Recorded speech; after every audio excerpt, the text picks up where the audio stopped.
How long did I feel like I had outgrown my marriage before I actually walked away from it? This was the question that was posed in response to a video that I posted where I talked about the nagging feeling of my intuition telling me that I needed to get out of my long-term marriage and that it was no longer a place in which I could grow and evolve. And it was just an undescribable feeling within that I needed to be alone. And when I first left the marriage, I honestly thought it was just going to be a separation.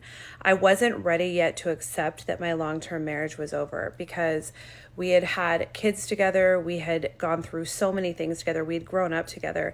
He truly was my best friend, and I could not imagine life without him. He was such a touch tree of stability for me and safety, and that's still a really hard pill to swallow.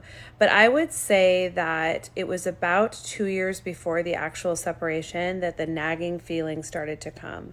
And I always joke because I thought I was doing fine, and it was just the normal pangs of boredom or feeling restless or, looking for something outside your current life to bring happiness until I read Glennon Doyle's Untamed. When I read that book, and I think so many women can relate with this, it was like that call within got louder and louder to the point where I could no longer ignore it.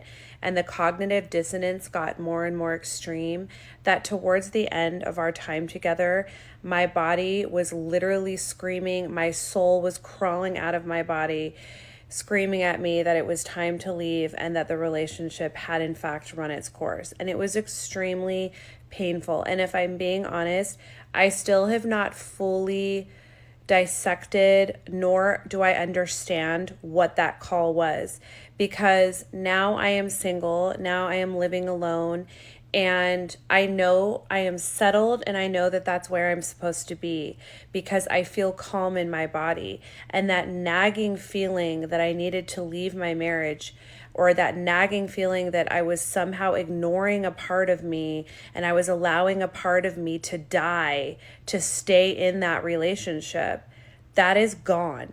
That is completely gone. And I can lay in my bed like I'm doing now, single, and know that it's exactly where I'm supposed to be. But the paradox about this is that I am so scared at times, and it is not my comfort zone. And so I will have very uncomfortable feelings, and I will have lonely nights. And when I reflect on all that I've lost, the stability of the family home, the stability of the husband, the stability of not having to work, and the financial stability, I could cry just thinking about it. It is a painful wound. But when I think about going back to what it was, going back to that, having to live in that home and deal with that unsettling, gnawing voice within that just would not stop, that was relentless, I could never go back to that. So I will take all the discomfort, the fear of the unknown, and being out of my comfort zone and being at peace in my body, than ever going back to that where I felt like so unsettled and that I had outgrown it and that I needed to listen to this part of me because it was raging forth. And it was like the more I tried to ignore it over the years, the louder it got. So the answer to this question is 2 years. It took me 2 years to finally leave the marriage. And the marriage was a healthy marriage. It was a happy marriage. He was a good man.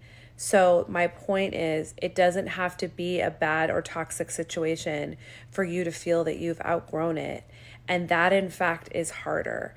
To leave something like that is, in fact, harder. But I know that it was what I needed to do.